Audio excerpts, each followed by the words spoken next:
I tried to survive 100 days of Minecraft Pixelmon while trying to complete a bunch of goals of set that will make this super fun and challenging. I have to catch a full team of shiny Pokemon, beat the grass gym leader in the new update, and catch the Wanted 10.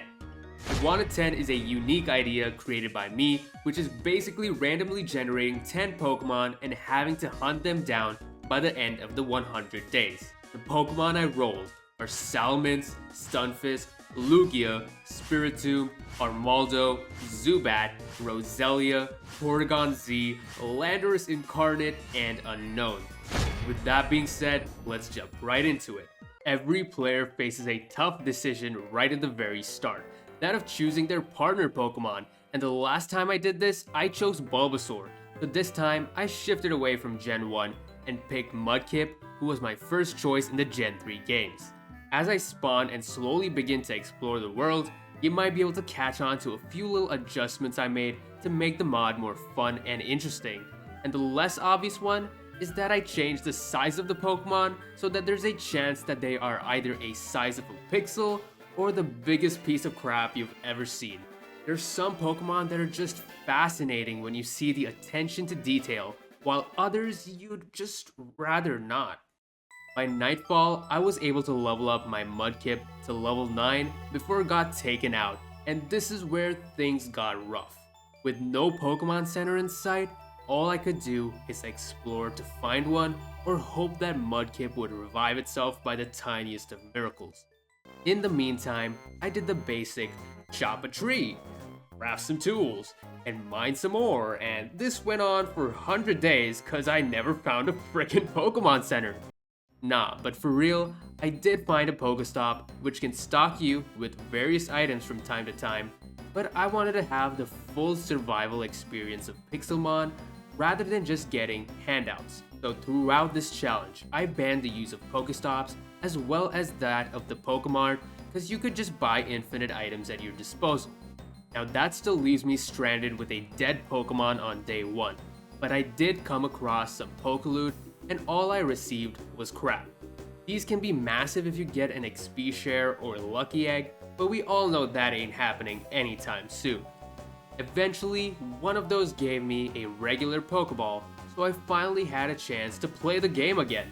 But without being able to go in a battle, I won't really be able to weaken the wild Pokemon, so my best option was throwing it at the weakest one I could find. I was just walking and stumbled upon a shiny Meowth. Any shiny in this game has a yellow name tag to it, but in the moment, I just didn't believe it. For some reason, I thought it was a glitch cause I always imagined Meowth shiny to have a blue coin on its head, and so I just walked away from it like an idiot and went to catch a level 2 Zigzagoon instead.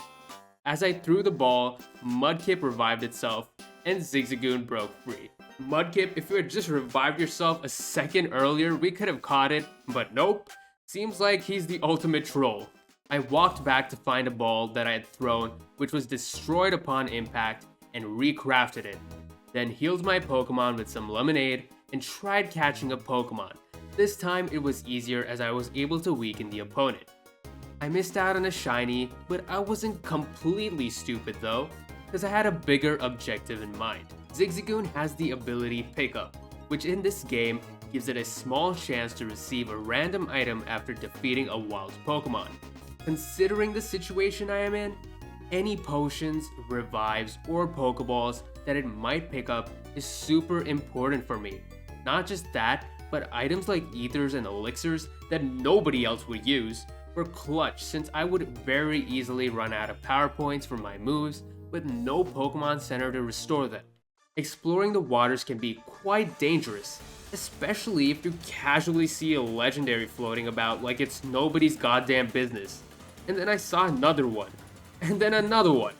And frankly, I'm getting tired of Kyogres ready to yeet me out of existence. Normally when a legendary spawns, you get a notification in the chat, and that's how I knew that they were all boss Pokemon. If you didn't know, boss Pokemon can't be caught, not like I had any balls to catch them anyways. But you know, times are rough when you get excited over receiving a single Pokeball. Every single special structure I found didn't have any useful items to loot. I thought my luck had changed when I spotted a golden Magikarp on the map, but later realized it was just a shiny boss.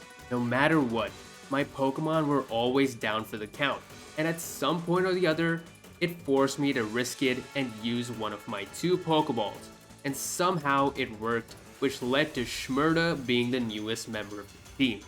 I can't believe I forgot to nickname my other Mons, but with that fixed, I continued on.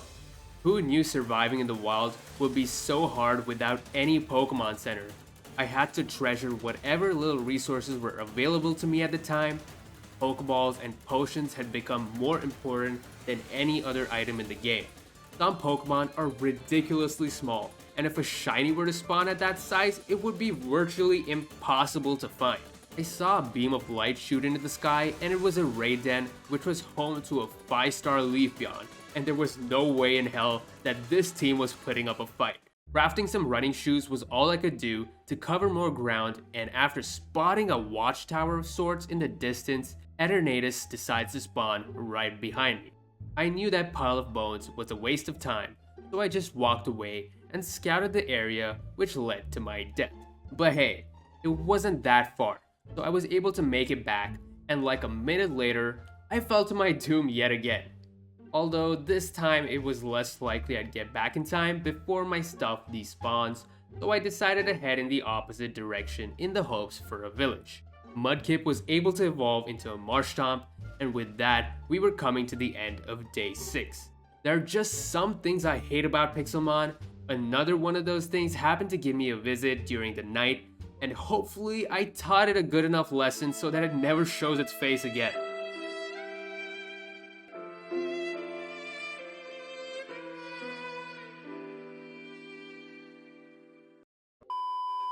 I got some XP candy after defeating a raid den, so I force-fed my little Zigzagoon until it evolved into a Lynx.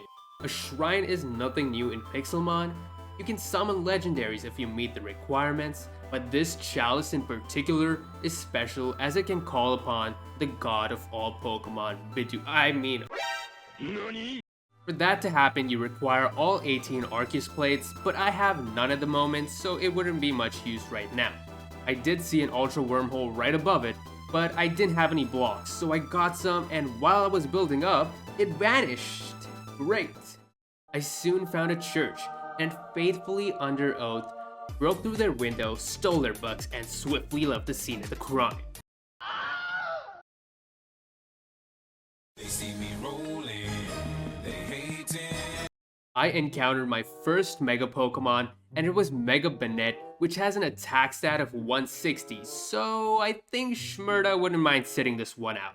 After 8 days in hell, I finally found myself a village which has a Pokemon Center in it, so I reset my spawn point and immediately built up a temporary home for the time being.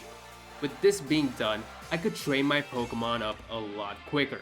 Come on, Linoon, this trainer's a piece of cake. Psych! That's the wrong number! This move tutor could teach Ice Punch to Marshtomp, and I was all for it. So I trapped him in and just went back home to get the iron for the trade, but when I got back, he was gone, just like my ex. Marshtomp evolved into Swampert, and things were moving quite nicely ever since I found a place to call home. I caught a Galarian Zigzagoon and evolved my Bellsprout into a Weepinbell. I barely had any Pokeballs, and as soon as I would get any, I'd use them to build up my pickup team to give a greater chance of getting items. So I tried catching 6 Pokemon with the ability, and while I was doing so, one of them actually turned out to be a Ditto instead. Ditto doesn't spawn naturally, instead it disguises itself as one of the basic Pokemon like Rattata, Pidgey, and in this case Zigzagoon.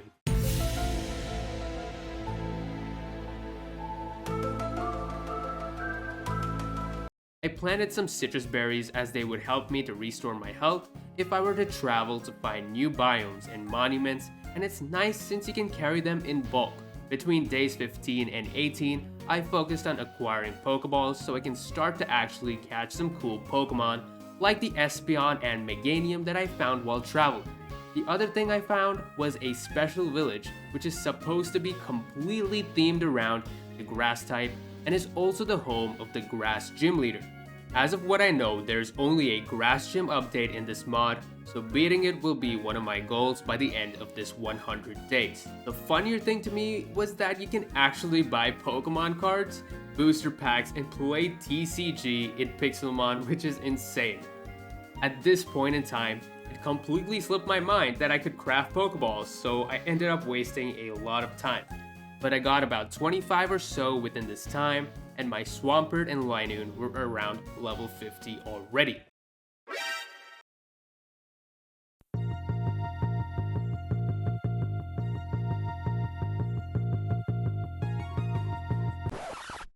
Well, after failing yet another wormhole, I was about to head back when I realized there was a golden Magikarp on the map.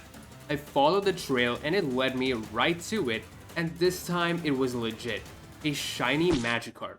While I was showing it off and giving it a nickname for about 5 minutes, I look at the map only to realize that there's another freaking one right behind me. I don't know if this is lucky or being unlucky, because back-to-back shiny Magikarp is just as much the devil's curse as it is the gracious gift of Sir Bidoof.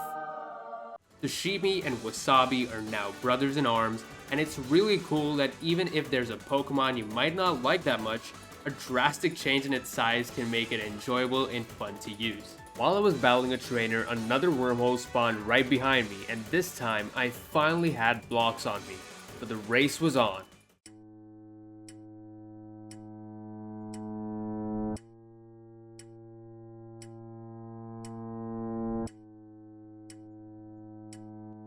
I nearly messed up again, but this time I successfully got myself to the Ultra Space dimension, and boy oh boy is it kinda creepy. As of right now, there are only 4 biomes in Ultra Space, the Ultra Deep Sea that I'm currently in, and the other being the Ultra Desert, which has some unique features like poisoning all my Pokemon if I take damage from the cactus in the area, which is just great. Within a few minutes of entering, I already had my sights on Guzzlord, which is an Ultra Beast. I just killed it since there was no chance of me catching it, and it dropped a couple of Beast Balls, which is handy. A couple of portals spawned, which is the only way out, but I ignored them and soon regretted that decision. I wanted to beat Shuckles to get Shulker Shells in order to craft some Shulker boxes for storage, but after I had achieved that, I was kinda trapped here. It's been 5 days, and with no way out, I came across some pretty ominous Pokemon and the Ultra Beast. I also learned about the dangers of the Ultra Forest. When touching any plant, put all my Pokemon asleep and take damage. But all of that was topped off when I saw this green Trapinch in the distance, which happened to be a shiny. If you didn't know, Ultra Space has double the chance of a shiny spawning, and I was excited to have a shiny Trapinch since Flygon is a fan favorite. The second a wormhole spawned, I got the heck out of there. And now, my next goal was to travel quicker, and the way that would happen is if I caught a flying mount, and this level 36 Pidgeotto was perfect since I had to level it up just once to get myself a Pidgeot and now fly across the land.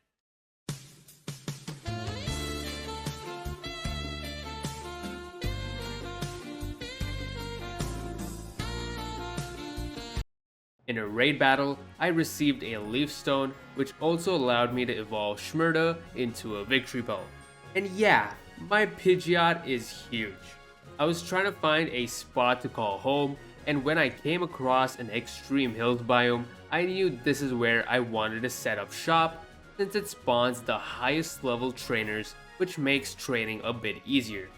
It was ideal since there was also a village right next to it, so that I can heal up over there until I built myself a healer. I started working on my base of operations, which required a lot of wood, and I'd have to say that I'm a horrible designer.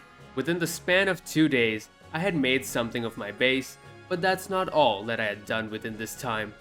While building it, a Crystal Onyx had spawned, which was exactly like the one from the Pokemon anime, and so I caught it since it was quite a rare find. Besides that, I somehow managed to spot this tiny little Charmander, and I was definitely not gonna let it roam free. It had to be mine, but I only had 14 Pokeballs to try. Luckily, with the help of sleep powder from Victory Bell, I got it sooner than later. The flames are bigger than the Charmander itself, and this is what makes it one of the cooler grabs for sure. Later on, I came face to face against the Mega Beetle, and this was my time to try to get a Mega Ring. It has a massive attack stat though, which could one-shot anything, but thanks to Baby Doll Eyes, which is a priority attack lowering move, I was able to get Swampert to finish the job, which led me to receiving the Beedrillite and the Mega Tiara. Yeah, it's a weird choice, but hey, it works. The Extreme Hills biome was a great place for a home since all of Swampert, Trapinch, and Victory Bell are great against the rock types that spawn there. Trapinch evolved off-screen, which is a thing I hate about this update, but it turned into an orange Vibrava.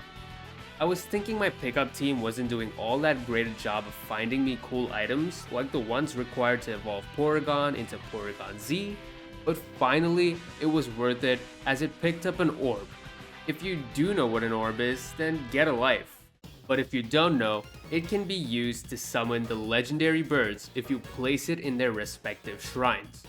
Now all I had to do was find a shrine, which is totally the easiest part. I sadly ended up killing a Snorlax that I wanted on the team, but eventually I found this trainer which had some pretty good Pokemon to get experience from, like Heatran. So I trapped him in a hole and just battled him constantly, which was possible as I could forfeit every time before I killed his last Pokemon. This let me train up both Victory Bell and Vibrava, which led to its evolution, befitting the name Goggles the Flygon. When I was walking around, a legendary spawned, being Entei, and I decided to give it a warm welcome. There was no way I was catching that with the few Pokeballs that I had, so sooner or later, I had to start working on my Apricorn farm to craft some better balls.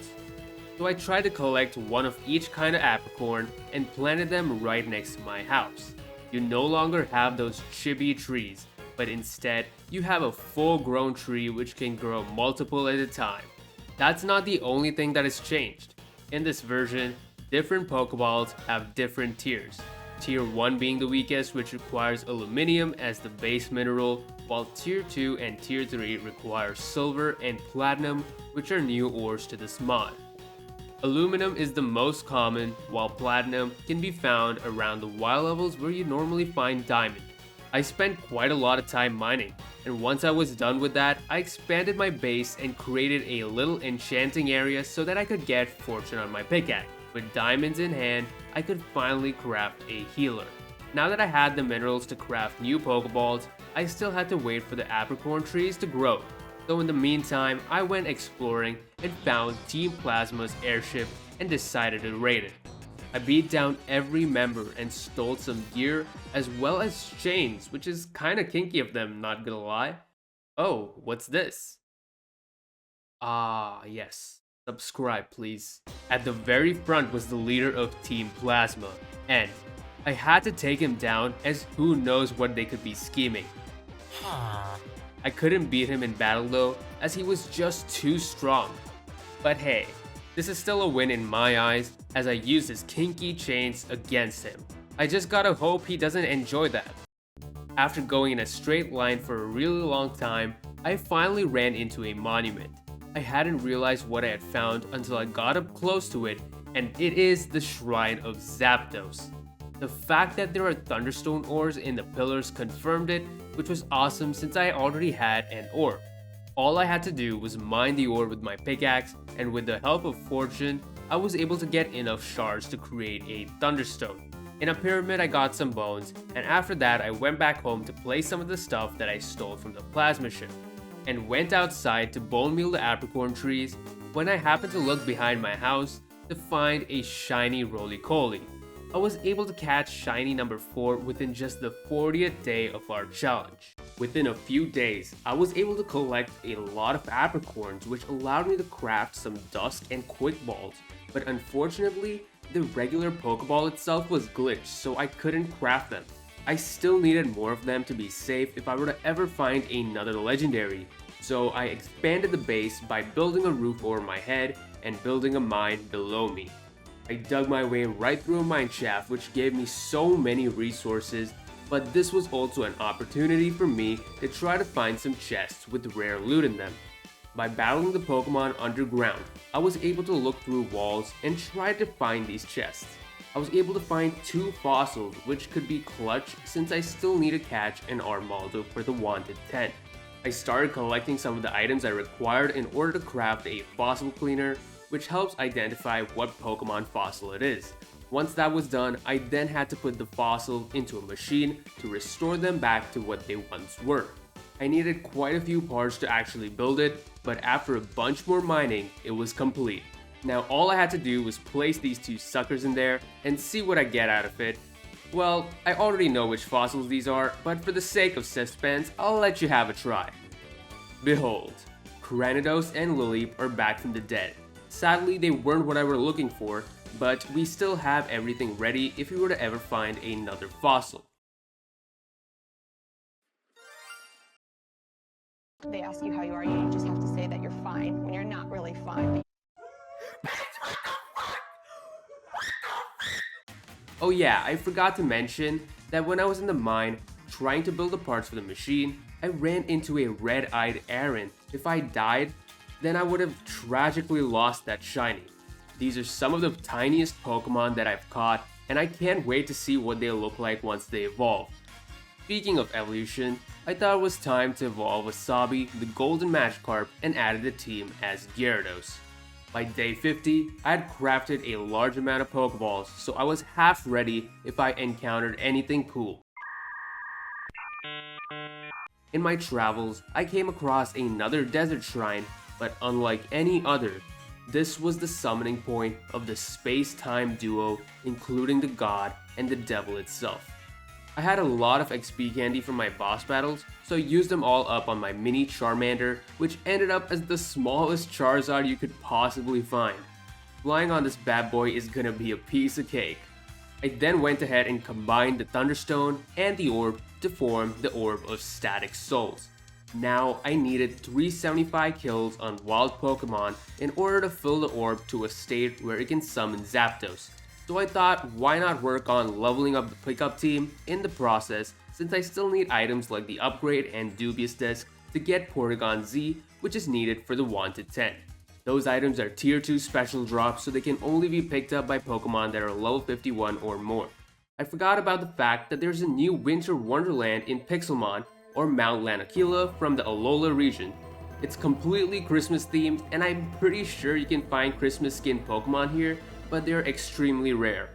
Team Aqua's leader was out in the open, so I trapped him in a hole until I felt like I abused him enough. What I meant by that is abuse his team to farm levels for my own. I did the same with the move relearner, and my Pokemon became much more powerful thanks to him.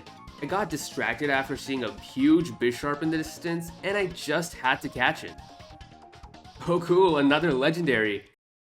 What the dog doing? I'm sorry that you had to witness that. Here, have some of these for your troubles. I'm a bit worried since I haven't even started trying to catch any of the wanted 10, so it was about time I did. I was able to catch Zubat, Stunfisk, and Roselia all within just 2 to 3 days, but now this is where it gets tough. Out of the remaining 7, 2 are legendaries, one of which requires a rare item to spawn in the first place. Then I need to find a specific fossil, a Porygon which can only be found while trying to craft PCs, then there's Spiritomb, Unknown, and Salamence, which are all super rare spawns. And I only have about 40 days remaining to complete all of this, so I'm absolutely panicking. I've been trying to fill my orb for the last 2 days while I was traveling to find a mesa biome, and it's about 60% done. I finally found one which can spawn Bagon, and I just had to wait until nightfall when I spotted one. It wasn't that hard of a catch either, so now all I had to do was evolve it. Literally the next morning, I opened my chat log to find that a Landorus had spawned in the area. I didn't even know it spawned in the Badlands, but I was so confused whether it was an old message that I hadn't seen or whether it had popped up as soon as I checked the chat. I I was panicking since this could be my only shot at catching one, and I had no idea where it was. I just had to randomly pick a direction and hope it was there. And luckily, I chose the right way. I had to land to get my main team in my party and went after it yet again. I got it as low as I could and put it asleep as much as I could, but it broke through the Ultra Balls without issue and killed Victory Bell, which was my only way to put it to sleep. So I kept throwing regular Pokeballs until it became nighttime and then switched to some Dusk Balls, but nothing was working. So what I did was run away as I didn't want it to struggle to death after it lost all of its power points, and then re-engaged it with Gyarados. This time, I could paralyze it with Bounce and have the best shot at catching it. Ball after ball, it kept escaping until eventually it killed itself with struggle. Yup, that was a struggle for sure. If this is how hard it's gonna be to catch a legendary, I want no part of it. I think the game felt bad for me. I was so broken to the point that they awarded me with an XP All. Aron evolved into Lairon, and thanks to the shared experience from the XP All, it quickly evolved into Aggron, making my team as strong as it could be.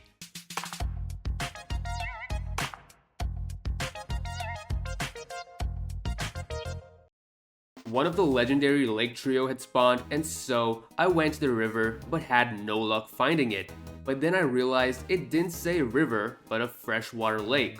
So I headed for the pool in the city, and on the way there, I found a shiny Mudbray, but not just any, but the one affected by the size change, as it is enormous. After catching it, I headed in the city and saw Mesprit floating about. Although I didn't have any good balls as I had wasted most of them on that Landorus, so I just gave it a beating. I tried beating the grass gym, but failed, and it was clear that I was way over my head, since I lost to the first of 4 trainers. I had to go mining for more platinum to craft some balls, and while I was underground, a Heatran spawned. Although it was kinda in a bad spot, so I had to dig it out.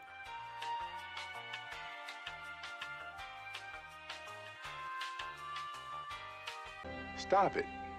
Get some help. I found a fossil block, so I mined it, but it seems that the gravel above crushed the fossil, and I never got one, so I'm still having some pretty horrible luck.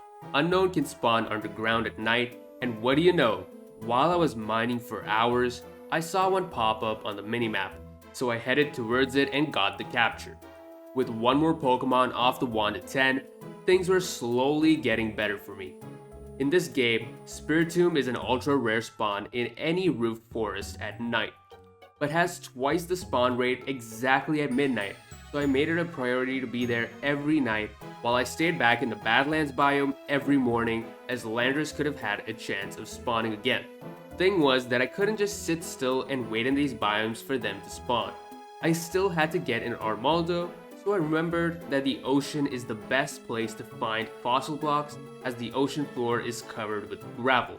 So all I had to do was spot the block and mine it with my fortune pickaxe, which could give me multiple fossils from the one block. By the end, I basically had the entire fossil collection in my inventory, and I was lucky enough to get at least one claw fossil. I threw it in the restoration machine and got myself an Anorith, and just like the Bagon, I had to now evolve it. I then made my way to the Nether so that I could grab a bunch of glowstone. I needed these items in order to craft PCs for Porygon. When I got back, I could craft 12 PCs which dropped Porygon's head and body. Unlike the older versions, Porygon had 4 body parts that have a chance of being dropped after crafting a PC. Its head, body, tail, and leg. I still needed the other 2, so I had to go and mine a lot more aluminum. I crafted a ton of Timer, Dusk, and Ultra Balls. If I failed this time, there would be no return. The worst part about all this is that I couldn't sit still for a second. In order to catch a Lugia for the 1 to 10, I had to spawn it in the first place, which requires an item called the Tidal Belt. It can only be found in dungeon chests, so I basically had to find a new abandoned mine shaft or a mob spawner room with chests. Not only that, but once you place the Tidal Belt, it isn't even guaranteed that it would spawn. It has a 1 in 100 chance of spawning at the dawn of each day, and with only 25-ish days left, the odds were against me. I crafted another 19 PCs, And out of those, I got 2 heads, 2 bodies, and 1 tail. Even though I got a tail, I'm still missing a leg. So back to mining I go. I decided to evolve my shiny Mudbray for a change of pace, and I'm glad that I did cause it's a massive chunker. The fuck you say to me, you little shit? You kiss your mother with that mouth? The only time I have to go finding for the title bell is midday, and eventually I found this combined mob room abandoned mineshaft, and one of these 4 chests had a title bell in them, which was a huge break for me. With 24 days to go, I hung the title bell over my roof and now had to play the waiting game. Apparently it gives off a ringing sound before it spawns, but by this point, my static orb had filled up and I could now go back to the shrine and place it where it belongs. With that, Zapdos had now been summoned, and my single goal was to capture it, as it might be the only legendary I could try to do so. Okay, I should be good as long as I don't get a critical hit.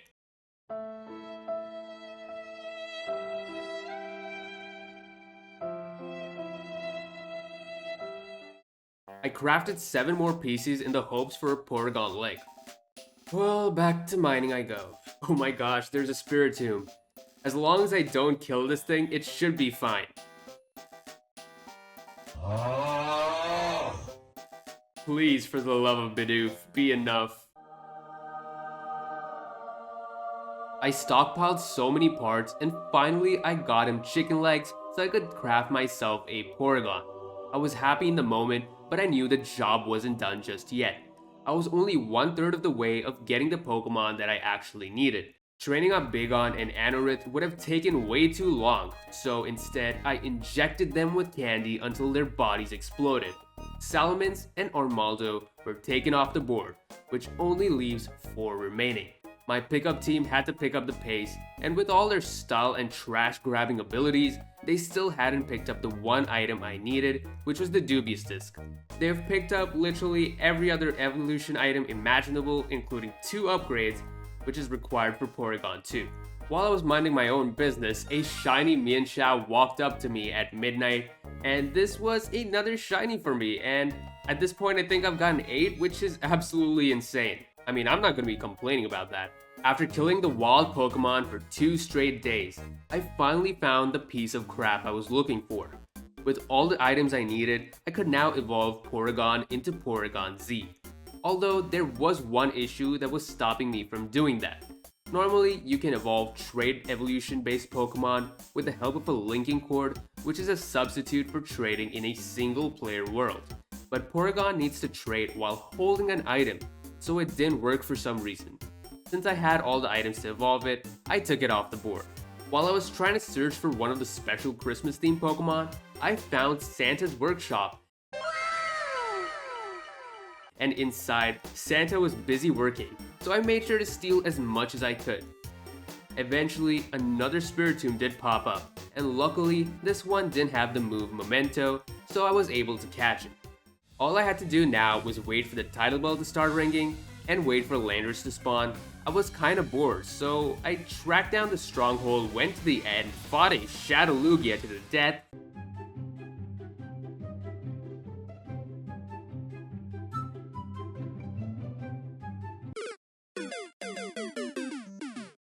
and eventually came out on top. When I got back to the real world, I went back home and I heard it. It was the sound of the bell ringing. I had no faith that it would actually ring since the odds were against me, but now that it did, I just had to get myself ready for the upcoming battle. While I was waiting for Lugia to spawn, I was just messing around to see what would happen if I spawned a snow golem, but I can tell you that I wasn't expecting that for sure. While I was catching them, I saw an outburst of colored lights, and that could mean only one thing.